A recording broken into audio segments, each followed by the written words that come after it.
Welcome to the Simply His Coffee Shop. Thank you so much for joining us today again. We're with Mom and Charisse. Hello. It's fun to be here. It's always, we have so much fun when we do these, but today we are going to be talking, we had some questions on Facebook that we wanted to answer, and two of them were very similar but different.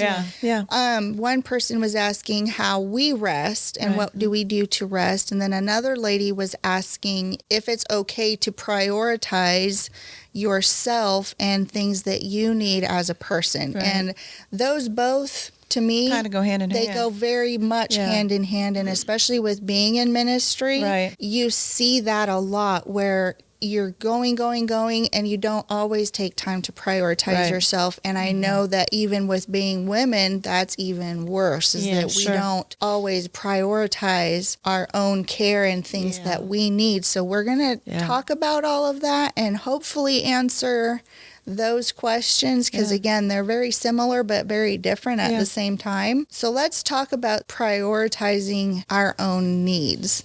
How do we go about doing that, and is that even a biblical thing to do? We have to take care of ourselves or we can't take care of others. I know, and we have talked about that before. Our family has always talked about the whole joy analogy, because a lot of people use that. It's Jesus, then Jesus, others, and then yourself, and yourself is last. And it's like, well, that's not quite accurate, because how can you pour into other people if you're empty yourself?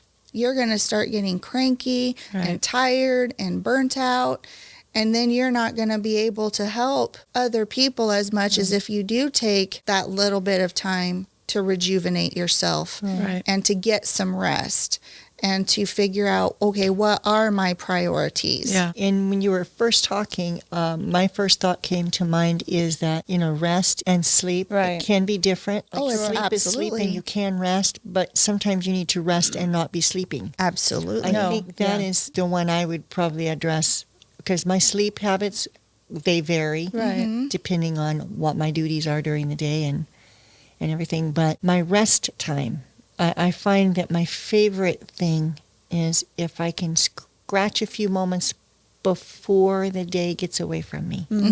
My first cup of coffee and a few minutes with the Lord. And I mean, that will set my day. And it's probably where I find my most, if you want to call, fuel. Or gasoline. That's or exactly food or whatever you need to get you through the day. And I know that if I don't do that, I don't have as smooth of a day. I feel it. I run out of steam. I'm not talking about physical energy. I'm talking about my mental and my emotional and my spiritual, especially over these past few months. Sure. I have to do it. But that brings me rest. This is directly after my sleep. Yeah. So from my sleep, I go to my place of rest. And that has been my go-to, just saying. So I just want to clarify that. No, absolutely. And those moments when I'm resting, I'm waiting, learning to wait on the Lord, actually. And it's kind of the season where I'm at right now, is if you know our family, and you guys have heard us talk about it, and Charisse, you know firsthand, there's not a moment that goes by that we're not inundated with stuff. And things exactly. And purpose and ministry. So there's nothing lacking in a purpose or a ministry setting. We are diligent in all of those things. It's the rest. And so as I have gone through these last few months, I have leaned a little more. And I think seasons of life also change. Absolutely. Which I think it's important to recognize that and to accept that. Where you're at. Because sometimes when you're not running and you're not super busy like you were, you might feel like that you're not on track. Yeah. And I have felt a little bit off track and out of sorts, and rightly so. So I've been trying to find, okay, what is my new norm? Since my husband has passed, I don't have norm anymore. And even before my norm was I won't say chaotic because that's not the right word, but the right word would be very busy and active. Connected. Hectic would be an okay word to use. Hectic? Hectic? Because it's very busy, but not chaotic, but just very busy and always going and always doing. And hectic is a good word, I think. So since he's not there, I mean, that definitely has brought a change to my life. And so I'm kind of entering a new season, and I don't like those words because it sounds like the new thing, yay! Yeah. No. It's This transition. is a different season, Mm-hmm. and I didn't ask for it. It's Right. happening, whether I like it or not. But I have been really trying to say, okay, Lord. And He has been telling me to be still and know that I am God. Wow. Mm-hmm. And it's like, okay. From a run go doer. Yeah. How, you know? It's Yeah, like some people slamming on tie the their hands and they brakes. can't talk. Right, right. Tie my feet and I can't think.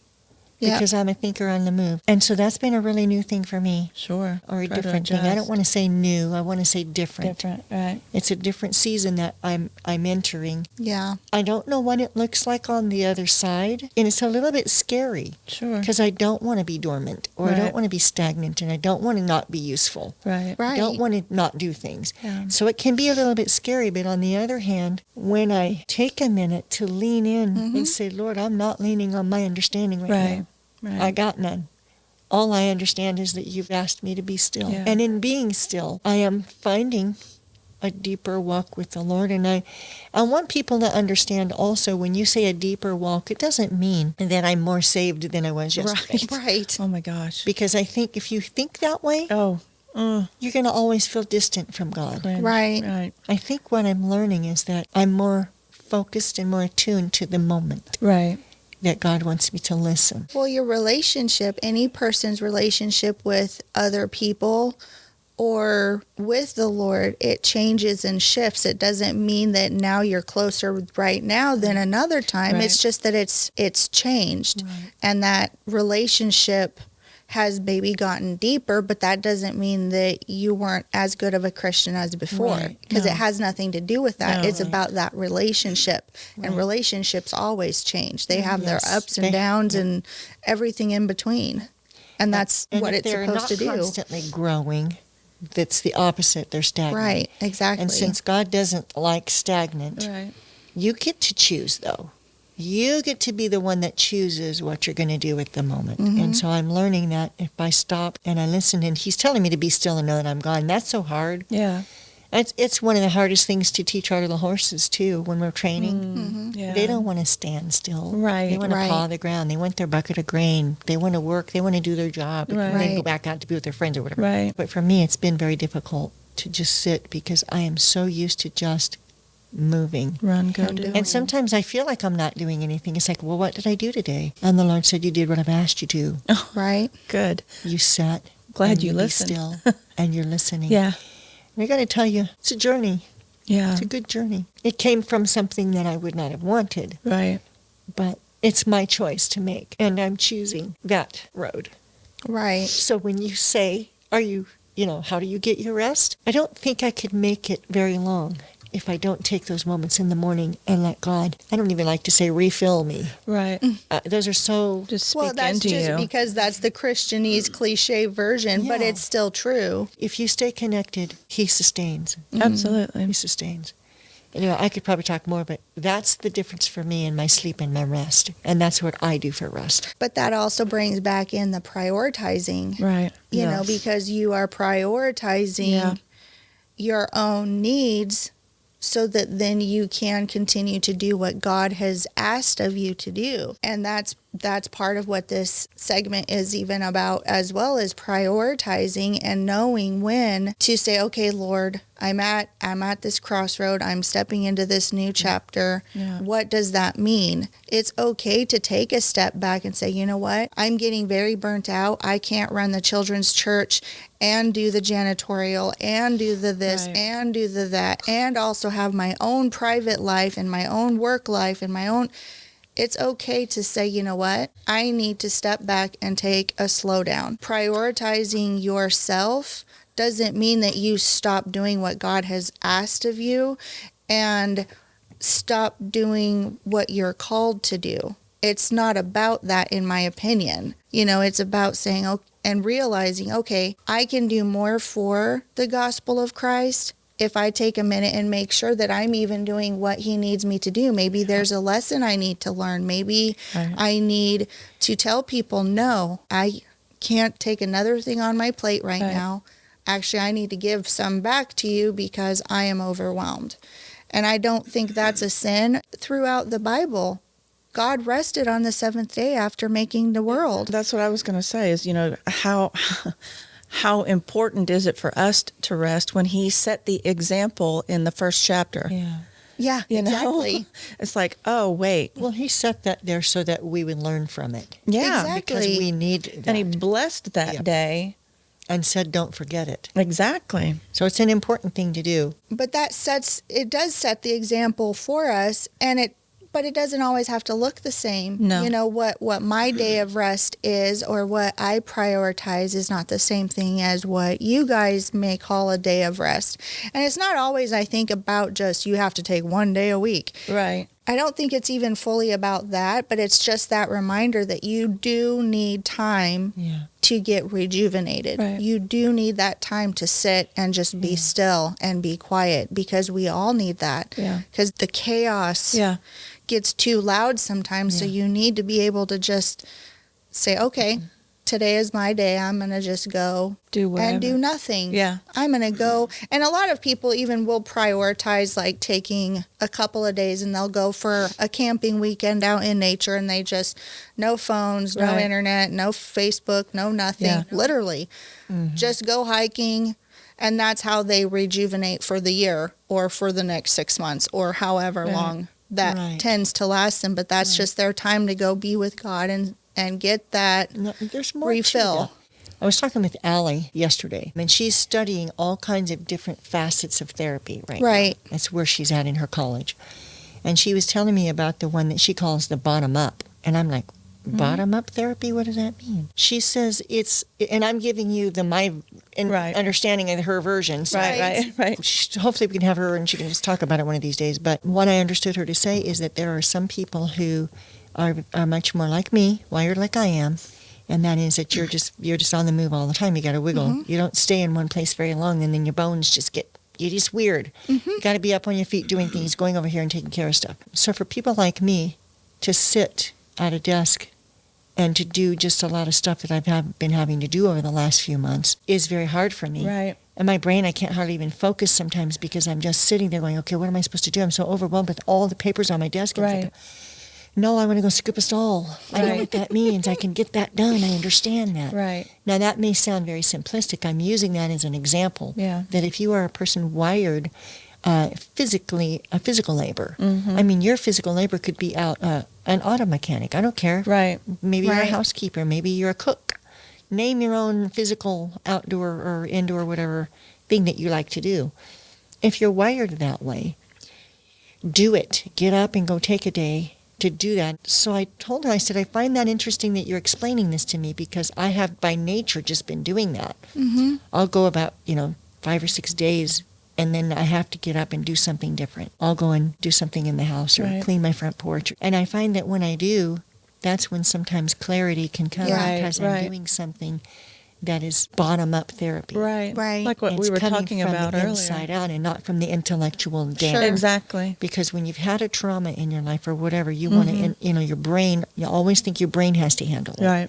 But sometimes what you do with your physical helps Yeah. the brain to digest and to analyze and to process the whatever it is you're going through. Well, and that's why a lot of people do exercise, like they'll go take a spin class or they'll go take an aerobics class or they jog. Right. They're a runner. Right. And sometimes it's actually not as much about the exercise to stay in fit. It's their time of rest, Right. ironically. Yeah. Even though they're physically exerting themselves, that is their time of rest because they have no distractions. They can Right. just focus on their breathing, focus on one foot in front of the other, their gait, their pace, and everything like that. And that is their time of rest. I know when I was running there for a while, it was actually very cathartic. It was very relaxing Yeah. in a weird sort of way to just put your earbuds in. Don't think about stuff. Don't think about what grocery list needs to be done, what kid needs to Yeah. be where, and what the schedule is. You just go and you just basically turn that part of your brain off. Yeah. And you just focus on running. It's Yeah. very therapeutic. No, that's, me at the range. And I know that sounds strange, but there's so many plates spinning and there's so much going on and there's so much and there's so much and there's so much. And if I go to the range, I have to shut that off to be able to focus. Right. Right. To be able to, Aim. and to, so, I joke all the time that I want to lane put out at the warehouse. So I can get out of my office and just go blow through a magazine or two and then go back to what I'm doing. It probably would be pretty used, actually. No, actually, that's exactly what Allie was talking about.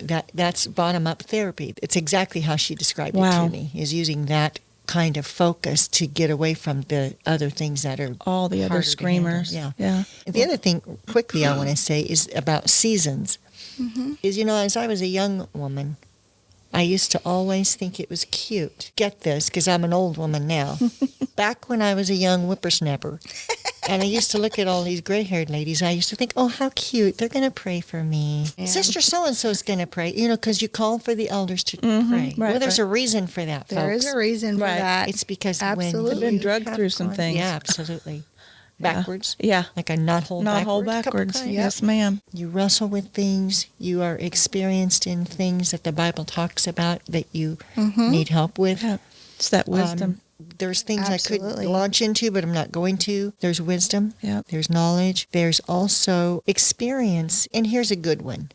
Not just experience in all of those things, but actually relating and understanding what a person needs in a prayer moment. I'm telling you, your life gets different. When you get older, you learn things, you go through things, and you learn how to pray differently. Yeah. Your prayers, those prayers of those saints, them elderly people, call on them. Oh, They've learned how to gosh. shake the gates of heaven. Absolutely. They really know how to get God on board. So I'm just saying there's that. And I'm not saying that there's not anything to young people, because Jesus also hears the prayers of children. Oh, absolutely. Just so you know, it's the sincerity that we're talking about. But when you get older, you become a little more physically in one place because you don't move as fast. Right. And that's okay too. But just apply yourself that direction. And I just want to say that there's good things in all seasons of life. There are good things. Yeah. So if you're getting gray hair like me and you're in a moment like I am, and I know that there have been a couple of people that I know that just since Tom has passed, these are people that I know dearly. And it breaks my heart because I know how they feel. Sure. I know how they feel. Now, if you have not lost a spouse, you can think you know how they feel. You have no clue. And good for you. Please pray to think. Right. Please pray for them. Please because still have they the need empathy. it. Yeah. Yeah. But I'm just saying, I use that as an illustration that when it comes to that particular thing, my heart breaks for those people who do not have their other half. Right. The person that they have spent all of these years with, developing the life that we now know. And now it's different.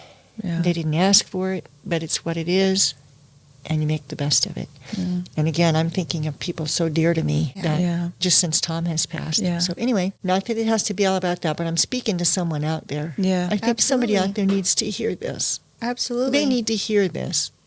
I have felt that's the one thing I have felt all morning, is that somebody out there needs to hear whatever it is we're talking about today. So your season of life, whether you're young or you're old, you can still experience amazing things. God will meet you on your level at whatever age you are. It only gets better. And I'll just say it that way. Well, and especially if you do prioritize that relationship, because when we're getting ready for this, and this morning, I'm thinking, okay, this is what we're talking about, and how are we going to do this, and how are we going to do that? And again, this is my rest, quiet time in the morning. I've dropped the kids off at school. My car is quiet, and I'm just sitting there, That's my rest time to a degree, is when I get my day started, is I just take that time to be kind of quiet. And so I was, still mentally getting myself prepared for filming this today and everything. And I was reminded about the story of Mary and Martha. So when Jesus is going to their house, and I'll just read it. It's Luke 10:38 through 41.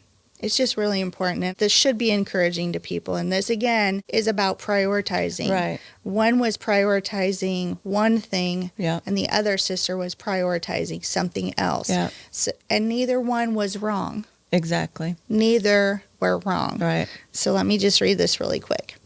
As Jesus and the disciples continued on their way to Jerusalem, they came to a certain village where a woman named Martha welcomed him into her home. Her sister Mary sat at the Lord's feet listening to what he taught. But Martha was distracted by the big dinner she was preparing. She came to Jesus and said, "Lord, Doesn't it seem unfair to you that my sister just sits here while I do all of the work? Tell her to come and help me." But the Lord said to her, "My dear Martha, you are worried and upset over all these details. There is only one thing worth being concerned about. Mary has discovered it, and it will not be taken away from her." And I know different translations say some of this a little bit differently. Right. So if you have different translations, look those up. But that really spoke to me because we don't always remember that it's okay if you're one of the busy bees. That may be what you need to do, because now you are prioritizing what God has called you to do. Yeah. And that's where you need to be. And that's okay. But he reminds her, you're being distracted and worried about things you don't need to be worried about. And how many of us do that all the time? Yeah. Especially as women. We tend to do that big time. Oh, I can't prioritize myself. Right. Like, even, I'll throw myself under the bus on this one. So, like, I will not buy myself new clothes hardly ever, just because it's like, well, it costs like $15. Oh, you want that toy, Thomas? Okay, Right. $15 down the drain. Right. Because I'm not prioritizing myself. I want to prioritize my family and everyone else before I prioritize myself. Now, did he need the toy? Absolutely not. Did I need the new pair of jeans? Absolutely. Right. But which one am I going to prioritize? Right. You know, it's the same kind of a back and forth that Martha was prioritizing, taking care of everyone in the dinner, and everything Right. has to be perfect. The napkins have to match. The candlesticks have to match. You know, everything has to be so prim and proper. Right. And she's like all about the details. And Jesus isn't even saying that that's bad. He's just saying Right. you're being worried and distracted by stuff. Yeah. Mary is sitting at my feet, learning and taking the time to wait on the Lord and to hear the message that needs to be spoken into her heart, because who knows what she may have been going out to do later on. Right. You know, so that's taking that time to slow down, to sit at the feet of Jesus. Maybe Martha's attitude would have been different if she had sat down at the feet of Jesus Right. and just taken that few minutes to say, okay, Lord, I really need to stop. So sometimes stopping is a good thing. We have to stop and wait on the Lord. We can't always stay busy. Right. You know, Yeah. it's just that internal struggle, big Yeah. time. Side note to that story, though, one of the little things I would like to quickly point out is that last week we were talking about the importance of women. Mm-hmm. And in that moment, when Jesus acknowledged Mary sitting at his feet, was also very, very evident that he is saying to all of the menfolk, Mm-hmm. she is also Right. Learning. welcome Right. Mm-hmm. at my feet. Yeah. Oh, yeah. She is also... He didn't shoo her away back to Nope. the kitchen No. when her No. sister was complaining. But he acknowledged the fact that she was smart. She understood something, and he was acknowledging that, and her presence, and accepting her among the people. So I Right. thought that was kind of a cool note. That is good. But that's another reminder, too, if you're starting to feel like Martha was feeling, "Oh, why aren't they helping? Why aren't they doing this? Why aren't... Maybe that's your moment to say, oh, I'm being Martha right now. Let's take a step back. Let's take a moment. Deep breaths. It doesn't matter what they're doing. Right. If they're doing what they need to be doing and God is working on their life, it doesn't matter. You have to make sure that your heart is in the right place. And we as humans tend to judge others sometimes a little too harshly because, well, we're doing everything. Why aren't they doing stuff too? Well, maybe they're in the chapter and season of life where God is Right. telling them, Right. be still and know that I am God. I love You that. don't Yeah. know what's going on in Exactly. their Yeah. life. You don't know what trials they're going through Exactly. behind the scenes Yeah. Right. while you're out there being Martha and busying yourself, making sure that all of these other things are being done, Right. when you might need to take that time to say, okay, Lord, I need to be still and know that you are Right. God. I Yeah. need to wait upon you to see what you have in store for me. And So I don't think- be so overwhelmed with the busyness, Right. because busyness doesn't equal relationship with God. Right. Yes, faith without works is dead, but again, that doesn't always mean what people think it Right. is supposed to mean. There's a balance. in Absolutely. it. And I think that's what between what we're talking about today is if you get to a point where you are starting to kind of murmur a little bit because you've got your duties, well, maybe that's where you need to look at your duties your meter. and say, okay, that will help you learn, okay, it's time for me to think about my priorities. Right. Because if you're doing so much that you're grumpy, I think Right. that's not God's will either. No, I agree with that. I think you really ought to take what you can, do what you can, but don't Right. overdo. Right. And it's so easy to be in a church setting and see the need. Right. There That's are not so being many filled. needs. There's Right. always going to be needs. There's Sure. always going to be them. But I think however you're wired, Yeah.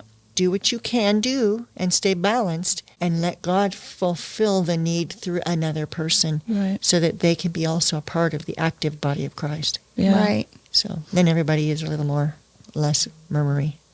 A little less murmury. Murmury. Is that a word? It is now. It is now. Yeah. I just made up a word. You have to learn to delegate and share responsibility. In Exodus, Moses faced burnout. So, you're going to burn out if you consistently try to run at that pace. So being able to delegate things or to ask for help, you know what I mean? Because a lot of times people don't want to ask for help because then it makes them look like they can't do it. Or they feel weak. Right, exactly. Even like you talk about all the time with the kids, you can't do everything in the house. Right. There's all of them and one of you. Yeah. Yeah, you're losing that battle. Yeah, a Bless little your bit. heart. But I mean, you know what I mean? No? Yes, Just I do. because if you never had the kids, do their chores and things like that, there's no way you could function. Right. So, and that's, I know as females, a lot of us put onto ourselves what nobody else is putting on us. Mm-hmm. We take that and it's like, it's mine. And I'm just going to hold it here and pet it. And then, you know what I mean? Seriously. So it's like, let that go. Just let it go. And I think the older that I get, it's really easier for me to let go instead of to try to keep, the circus going. Right. You know what I'm saying? It's like, no. So then would you consider that to be you're just tired, or is that wisdom kicking in? Well, I'm thinking it's wisdom. I'm not tired, so I'm leaning into that wisdom part. And there might be some grays, but you can't tell because Mika covers them. Stylist. Thank you, Mika. But yeah, no. Yeah. Well, that's good. That's good. And that's, again, balance is learning when. Exactly. You use have your to wisdom. have balance. In the comment too, the viewer was asking, is it kind of selfish to put yourself before others? And it's like, well, no, there's this, again, balance Right. between prioritizing yourself doesn't mean that it's always selfish. Selfishness can, I think, sometimes come in, but most of the time, if you are in relationship with the Lord, even He took time to step away Absolutely. and prioritized Himself. Yep. And He went away to just be alone with the Lord. Even though He was God, He still needed that alone time because Yep. His humanness Required it. required it. Yeah. Absolutely. We need that quiet time. So again, prioritizing yourself and your mental health Yeah. and your healing. Yep. And Absolutely. if you're in a grieving process or if you're in this work situations that you can't fully handle and control, Yeah. sometimes you do just need to step away and say, what is best for me and my family, and what is best for me and my relationship with the Lord. Right. So that's just knowing what that balance is. And you can't love your neighbor if you don't love yourself. Right. That is a fact. So yes, you do have to learn to love yourself Yeah. in every aspect so that then you know how to love. And I think that comes out of some experiences too.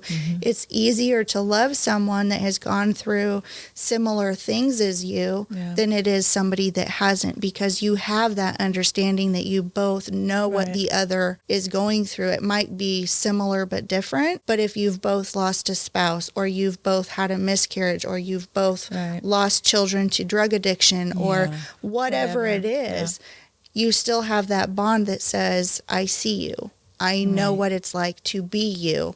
My experiences may have been different than yours, and I may process them different than you are, but it's still similar. Does that make sense? So it's like, you got to give yourself grace when it comes to things like that. Yeah, and you can't pour out of an empty vessel. No. You know, you can't. If I don't have it, I can't give it. Bruce jokes about, his wallet and how if he opens it up and there's a $20 bill in there and you come up to the gas station and forgot wallet at the house. And Bruce, he's like, man, just fill it up. Just, just fill it up. I don't care. But if he didn't have that in his wallet, if that card wasn't in his wallet or that cash wasn't in his wallet, he couldn't give it. Right. And that's the same with us. Absolutely. If we don't make time to get it, we can't give it. Right. I think motive also, if you think about being busy or these duties and responsibilities or whatever, I think motive, keep an eye on motive. Absolutely. Keep your motives pure before God. Right. Keep your motives pure. Do because you feel He would have you do. So that's easily said. I don't need to expound on that. No, It's pretty easily no. said. Well, and I think that embodies basically and breaks down everything where we've been saying this whole time, is I think you do have to just take that time to figure out what your motives are and how is this affecting others around you? Because if you have committed to something, and this is something I always have told our kids, if you have committed to something, you need to see it through, at least until the end of the commitment, even Right. to your own harm. And that's a big one too for Joe. He drills that into the kids. Don't commit unless you're actually committed. So if you have told somebody, yes, I'll teach the Sunday school class for this Quarter, whatever. Right. whatever, how long this season is, then you should, within your ability, unless some kind of weird, emergency type Right. thing happens, Out of you your should, control. Right, right. absolutely, Yeah. you should fulfill that commitment. So don't be a flake. Right. Don't just leave people in the lurch. Fulfill that commitment, because sometimes, and the kids have even learned this on occasion, that even when you're committing, you still learn something out of that commitment, Oh, whether right, you for hated sure. it or you loved it. Absolutely. Because if you hated it, you're learning perseverance and saying, okay, I just Right. have 3 more weeks to go. Okay, now I have 2 more weeks to go. Yeah. It can be a countdown, but you're still learning a lesson that says, I still am going to stick to my word because I gave somebody my Right. commitment and my word that I would stick it out for Right. this amount of time. So stick to your word and don't be a flake, but also question your motives. Why are you doing what you're doing? Is this really what God would have for you to do? Again, what are your motives? Right. Yeah. And that kind of will break it down, I think, for you to a degree to see Right. where you're at.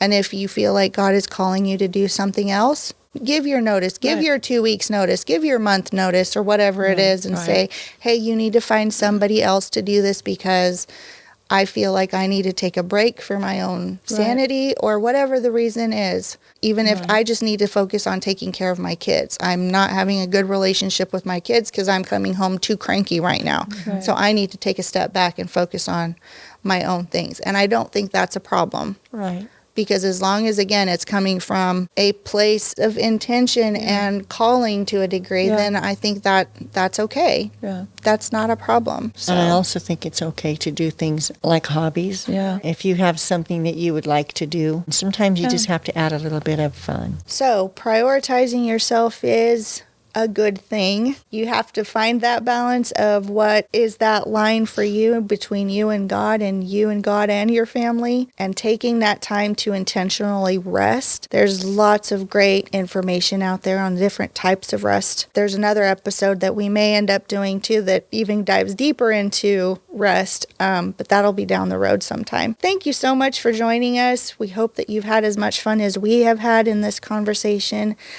We will see you next week in the Simply His Coffee Shop.